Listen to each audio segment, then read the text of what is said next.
2026 தேர்தல் காலத்தில் தாவேகா தமிழக வெற்றி கழகம் நடிகர் விஜயோட கூட்டணி உண்டா?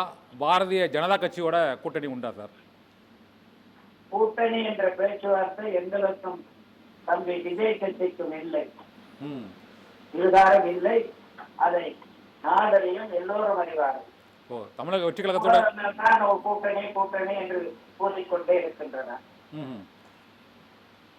இல்ல தமிழக வெற்றி கழகத்தோட இல்லையா, பாஜக கூட இல்லையா, ரெண்டு பேர் கூடயுமே இல்லையா? பிஜேபியோட அதிமுகவுக்கு எந்தவித ஒத்துமுறவும் இல்லை.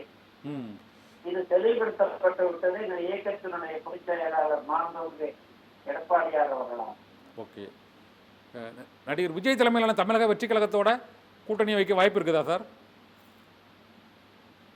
இந்த பிரச்சனையை ஊழல்கள் தான் எழுப்பிக் கொண்டே இருக்கின்றன. விஜய் கட்சியிலே எழுப்பப்படவில்லை, எங்கள் கட்சியிலே எழுப்பப்படவில்லை. இதுவரை பேச்சுவார்த்தை எதுவும் நடக்கல, விஜய் கட்சியோட பேச்சுவார்த்தை எதுவும் நடைபெறவில்லை.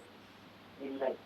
ஓகே, இப்போ செங்கோட்டையன் பிரச்சனை தொடர்பாக ராயப்பேட்டை அதிமுக அலுவலகத்தில் ஒரு ஆலோசனை நடந்ததாகவும் அது தொடர்பாக முன்னாள் அமைச்சர் ஜெயக்குமார் வெளியே வந்து பேட்டி அளிக்கும் போது இந்த பிரச்சனைக்கு சுமூக தீர்வு ஏற்படும்னு சொல்லியிருக்காங்க. ஏதாவது செங்கோட்டையனை சமரசப்படுத்தும் முயற்சி எதுவும் ஈடுபடுறீங்களா, அல்லது அது சுமூக தீர்வு எட்டப்பட்டுட்டா சார்? அது எனக்கு புரியவில்லை. எதற்காக ஊடகங்கள்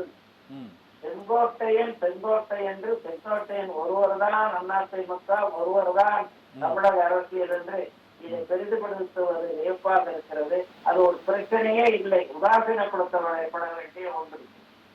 இருந்தாலும் அவர் கட்சியோட மூத்த தலைவர்ல சார். அவர் எம்ஜிஆர் கூட அவங்க இருந்து மறைந்த முதலமைச்சர் ஜெயலலிதால இருந்து இப்ப வர பயணிக்கிறார். அவர் ஒரு கருத்து சொல்றாரு. நீங்களும் ஒரு மூத்த தலைவர், நீங்க உதாசீனப்படுத்தணும்னு சொன்ன 2 கோடிக்கு மேற்பட்ட தொண்டர்கள் எல்லாம் அசைக்க முடியாத ஒரு தன்னிகரற்ற தலைமை பொதுச் செயலாளர் எடப்பாடியார் என்ற நிலையில் தேர்ந்தெடுக்கப்பட்டு ஒரு உன்னதமான தலைமை இருக்கிறது. இதில் பிரச்சனை இல்லை, பிளவுகள் இல்லை, கருத்து வேறுபாடுகள் இல்லை, சாதாரண பிரச்சனைகளை பெரிதுபடுத்த வேண்டிய அவசியமும் இல்லை. ஓகே சார், ஆனால் பல்வேறு வழக்குகள் இருக்கு சார். இரட்டை இலை சின்னம் தொடர்பாகவும் மற்றும் அந்த கட்சியில் உள்ள தலைவர்கள் தெரிவித்த அந்த பல்வேறு கருத்துக்கள் மற்றும் இந்த பொதுக்குழு தொடர்பாக உச்சநீதிமன்றம், உயர்நீதிமன்றம் இந்த வழக்குகள் தொடர்ந்து கொண்டே இருக்கு. தேர்தல் ஆணையத்திலும் புகார்கள் குவிந்துகிட்டே இருக்கு சார்.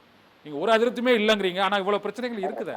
அதெல்லாம் சட்ட ரீதியாக அந்த பிரச்சனைகள் இருப்பதை மறுக்க முடியுமா சார்? கொஞ்சம் ஹலோ, சொல்லுங்க சார், கேக்குது. வணக்கம் சார், புனியன் சார், கேக்குதா?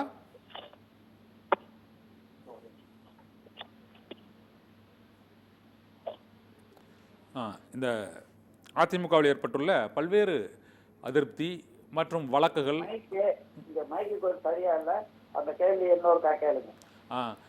பொன்னியின் சார், ஒன்றும் இல்லை, நான் கேட்ட கேள்வி என்னவென்றால், இப்போ கேட்குதா சார்? கிளியராக கேட்குதா? அப்போ பொன்னியின் சார் வணக்கம், கேட்குதா? அப்போ ஆடியோ கிளியராக இருக்கா?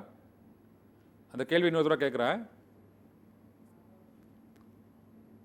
பொன்னியின் சார் கேட்குதா சார்? ஆடியோ கிளியராக இருக்கா? சரி, ஒன்றும் இல்லை. நீங்கள் அதிமுக வந்து எந்த விதமான உதாசீனப்படுத்தக்கூடிய சிறு சிறு பிரச்சனைகள் தான் இருக்குன்னு சொல்றீங்க. ஆனா பொது வழியில சரி, இல்ல எந்த பிரச்சனையுமே இல்லைன்றீங்க.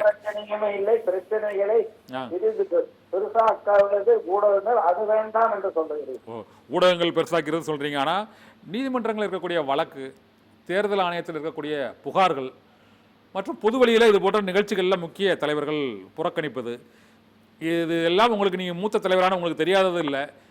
இந்த பிரச்சனைகளால் தேர்தல் நேரத்தில் கூட்டணி அமைக்கும் போது இல்லாட்ட மக்களிடம் வாக்கு சேகரிக்கும் போது அந்தந்த பகுதிகளில் உள்ள முக்கிய தலைவர்கள் மற்றும் அந்த நீதிமன்ற வழக்குகள், தேர்தல் ஆணைய உத்தரவுகள், இவற்றால் சிக்கலே இல்லைன்னு எப்படி சார் ஒத்துக்க முடியும் ஒட்டுமொத்தமாக? எதிரியில் உருவாக்குகிற சிக்கல் அதிமுகவில் இல்லை. எந்த சிக்கலாக இருந்தாலும் அதை தீர்க்கக்கூடிய, அதை வெற்றிகரமாக நிகழக்கூடிய சக்தி படைத்த ஒரு மாபெரும் இயக்கம் அதிமுக. எங்களுக்கு அது பிரச்சனையும் இல்லை, அது ஒரு பொருட்டும் இல்லை. Okay sir. ஆனால் பொன்னியின் சார், இப்போ அது இந்த பிளவு என்பது வந்து கட்சியில் வந்து பிரிவு பிளவு என்பது வந்து இது மறைந்த முதலமைச்சர் ஜெயலலிதா அவர்களின் காலத்திலும் வந்தது, ஜானகி எம்ஜிஆர் காலத்திலும் வந்து ஜெயஜா என்ற 2 அணிகள் பிரிந்தது. இதே போல் இப்போதும் அதிமுகவில் பிரிவு என்பது இருக்கிறது. அதில் எடப்பாடி பழனிசாமி தலைமையிலான அந்த அதிமுகவிற்கு நீங்கள் வந்து பெரும்பாலான நிர்வாகிகள் மற்றும் அந்த லெஜிஸ்லேட்டிவ் அந்த அசம்பிளி இந்த எம்எல்ஏக்கள் மற்றும் முக்கியமான நிர்வாகிகள் உடன் இருக்கிறீர்கள், கட்சியின் தலைமையகம் உள்ளிட்ட அனைத்தும் உடன் இருக்கிறது. இருந்த போதிலும் அந்த கட்சியினோட மூத்த பல்வேறு தலைவர்கள் பிரிந்து இருப்பதை நீங்கள் வந்து ஒட்டுமொத்தமாக அவர்கள் எங்கள் பிரிவே கிடையாது என்பது அது கூறுவது அது ஒரு சரியான கருத்தா சார்? அதான் கேட்குறேன் நான். புரட்சித் தலைவர் உங்களை ஏற்காதவர்கள், அம்மாவை ஏற்காதவர்கள், ம் அவருடைய வாரிசாக தொண்டர்களால் தேர்ந்தெடுக்கப்பட்ட எடப்பாடி ஏற்காதவர்கள் என்று சொல்லிக்கொண்டு சில சுயநலவாதிகள் செயல்படுவது அதிமுகவுக்கு பாதிப்பில்லை.